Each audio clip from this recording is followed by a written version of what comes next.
Speech के 10 question, cloze test के 10 question, vocabulary के हर तरह। मेरी जो पिछली एसएसबी है उसकी भी ओटीए डेट्स आउट हो चुकी हैं, आप सभी को पता ही होगा। मेरा जो सेंटर पड़ा है वो पड़ा है कि पहले क्वेश्चन का आंसर पहले पैराग्राफ में मिल जाएगा, दूसरे क्वेश्चन का आंसर दूसरे पैराग्राफ में मिल जाएगा। यहाँ पे हो सकता है पहले क्वेश्चन का आंसर आपको पूरे पैराग्राफ में ना मिले। मैं जो बोलता हूँ वो मैं खुद भी किया हूँ, खुद भी सीडीएस क्लियर किया हूँ, तभी बोल रहा हूँ। वोकैबुलरी। जय हिंद साथियों, कैसे हैं आप सभी। आफ्टर अ लॉन्ग टाइम हम फिर से साथ हैं उसी एग्जामिनेशन के लिए, सीडीएस, जो कि हमारा 14 सितंबर को लगा हुआ है। तो अब से रेगुलर वीडियो आने वाली है डिफेंस को लेके। जो भी मेरी डिफेंस लेके तैयारी थी मेरी पिछली बार को सीडीएस को लेके, जिसकी वजह से मैंने क्लियर कर पाया, वो मैं आपको बताने वाला। साथ ही साथ कैसे क्या स्ट्रेटेजी रहने वाली है हर सब्जेक्ट की। इंग्लिश, जीके के बारे में बात करूंगा, लेकिन this video is dedicated to English only. बहुत ही डिटेल में बात करने वाला हूँ आपसे, तो आप बहुत ही ध्यान से देखना इस वीडियो। देखो यार, सबसे इंपॉर्टेंट बात है इंग्लिश में अब ऐसा टाइम है ना, आखिरी के 15 दिन आपको करना है सिर्फ प्रैक्टिस। और प्रैक्टिस भी ऐसा वैसा नहीं, बहुत ही ज्यादा एग्रेसिव लेवल पे प्रैक्टिस करनी है। तो कहोगे भैया हमें तो कॉन्सेप्ट से क्लियर नहीं है, हमारे तो बेसिक कॉन्सेप्ट से क्लियर नहीं है। तो मेरा क्वेश्चन आपसे ये है कि आपने अभी तक क्या किया? आपने टाइम वेस्ट कर दिया या फिर आपने उस टाइम को यूटिलाइज सही से नहीं किया? That was the time that you need to focus on the rules and regulations, जो भी आपके सेट ऑफ रूल्स हैं आपके एग्जामिनेशन के इंग्लिश के लिए। बट टाइम हैज गॉन, अब जो टाइम है वो है प्रैक्टिस से। अब देखो मेरी बात, रूल्स तो इंपॉर्टेंट है ही, सिर्फ प्रैक्टिस करने से तो नहीं होगा हवा में क्वेश्चंस।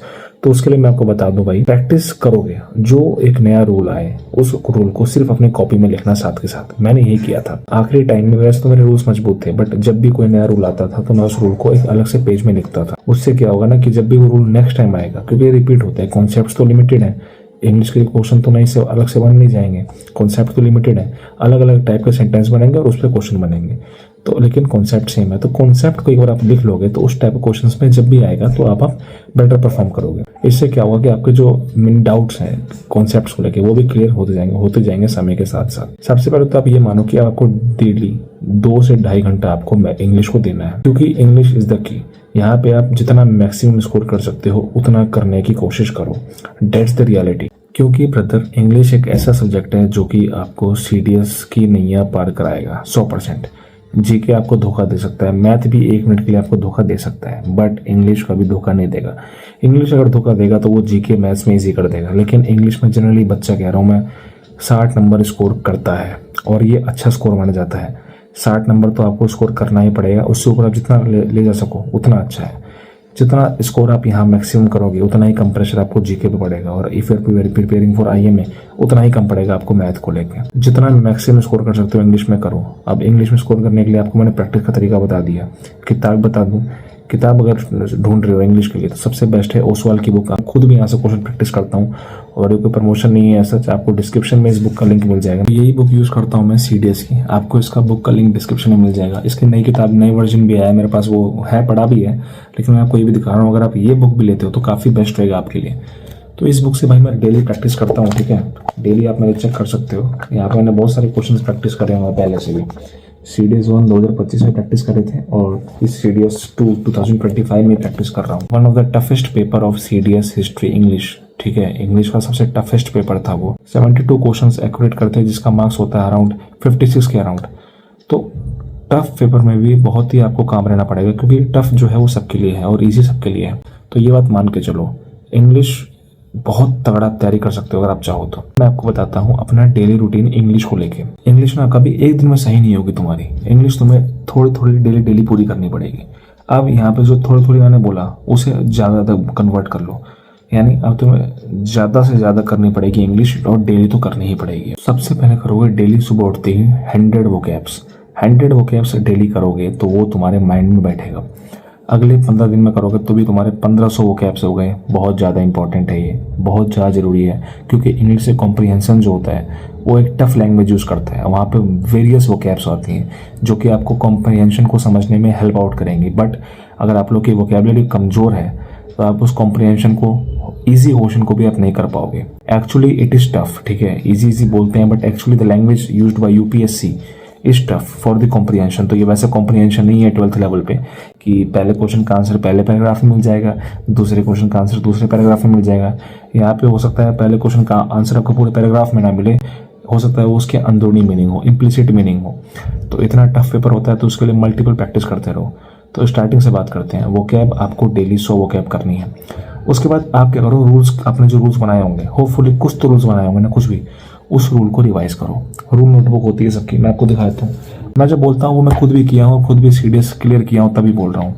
वोकैब रजिस्टर बनाया था मैंने, इसमें मेरी कम से कम 750 वोकैब लिखी हैं। और ये ऐसी वैसी वोकैब नहीं है भाई, ये वोकैब मेरी सारी जितने भी इंपॉर्टेंट एग्जामिनेशंस हैं, including SSC, including railway, including UPSC, CDS, NDA, AFCAT, जितनी भी टाइप की वोकैब आ सकती हैं, काफ़ी हद तक जितने मैंने पढ़ा है उतना तो मैंने इसमें लिख लिया है। अलग अलग टीचर से मैंने पढ़ा है, उन सबसे मैंने लिख लिया है। कमिंग टू रूल बुक, तो आप रूल बुक खुद बनाओ, ठीक है। मेरी रूल बुक से मैं खुद में रिवाइज करता हूँ, वहाँ पे रूल लिखे हुए सारे रूल्स मैं अपने खुद में प्रैक्टिस करता हूँ, डेली रूल्स को याद करता हूँ, और डेली 5 से 6 रूल्स मुझे लर्न करने पड़ते हैं। अब फिर मुझे क्वेश्चन लगाना है, मैं क्वेश्चन क्या उसी रूल पे लगाऊंगा? नहीं, क्वेश्चन मैं साइमल्टेनियस लगाता हूँ। किसी भी साल के उठा लिए 10 क्वेश्चन सेंटेंस इंप्रूवमेंट के, 10 क्वेश्चन स्पॉटिंग एरर्स के, 10 क्वेश्चन पीक्यूआरएस के, 10 क्वेश्चन कॉम्प्रिहेंशन के, 10 क्वेश्चन पार्ट्स ऑफ स्पीच के, 10 क्वेश्चन क्लोज टेस्ट के, 10 क्वेश्चन वोकैबुलरी के, हर तरफ से मैं करता हूँ। बस that's it, that's the only strategy for the English, ठीक है। ये मेरी अपनी स्ट्रेटेजी है जो मैं खुद भी यूज़ करता हूँ। बाकी इससे ज़्यादा साम दाम दंड भेद जो लगाना लगा लो भाई, प्रैक्टिस नहीं करोगे, इंग्लिश में अच्छे नंबर नहीं लाओगे तो सीडीएस तुम्हारा कभी क्लियर नहीं होगा। कहोगे भैया मैथ में ले आएंगे, जीके में ले आएंगे, तो भाई जीके इतना आसान नहीं है लाना, ठीक है। जीके आपको दिखता है easy, but actually it is not, ठीक है। तो यू हैव टू अंडरस्टैंड, और अगर कर भी लोगे जीके तो बेवकूफ़ी है ना, उतना दम अगर आप इंग्लिश में लगा लोगे तो आपको काफ़ी ज़्यादा आउटपुट मिल जाएगा। अगर आप टीचर्स की बात सोच रहे हो कि टीचर्स कौन सा पढ़ें, अगर कुछ पढ़ने का मन हो, वन शॉट से ही कुछ भी पढ़ने का मन हो, तो one and only Anurag sir से आप पढ़ सकते हो, या फिर डिफेंस वाला में हमारे दानिश जफर सर हैं, उनसे भी कर सकते हो, काफ़ी बढ़िया पढ़ाते हैं वो भी।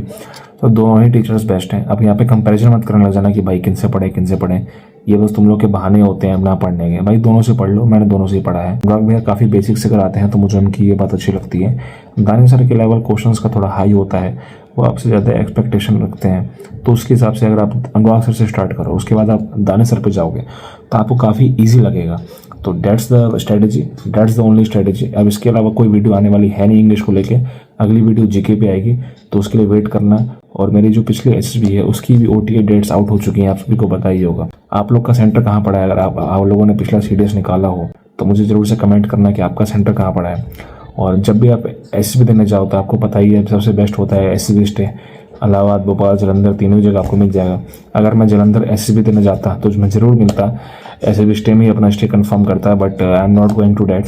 तो आप चाहो तो जा सकते हो एसएसबी स्टे, बिल्कुल वहाँ पे अपना वेबसाइट है इनका, वहाँ पे जाके रजिस्ट्रेशन कर लेना, अकोमोडेशन कंफर्म कर लेना। तो दैट्स ऑल फॉर टुडे, ठीक है। कोई भी डाउट हो आपको सीडीएस से इंग्लिश से रिलेटेड मुझे कमेंट कर देना, यहाँ पे कमेंट में जवाब दे दूंगा सबके। बाकी all the very best for English. अपना सब्जेक्ट मजबूत रखो, डेली प्रैक्टिस करो। अब बहुत ही कम टाइम बचने वाला है, लास्ट में तुम्हें बता रहा हूँ एक रियलिटी चेक देने वाला हूँ। क्लियर नहीं होगा कोई नहीं पूछेगा, अगर मेरा नहीं होगा मुझे कोई नहीं पूछेगा, तुम्हारा नहीं होगा तुम्हें कोई नहीं पूछेगा। दैट्स ऑल, जय हिंद।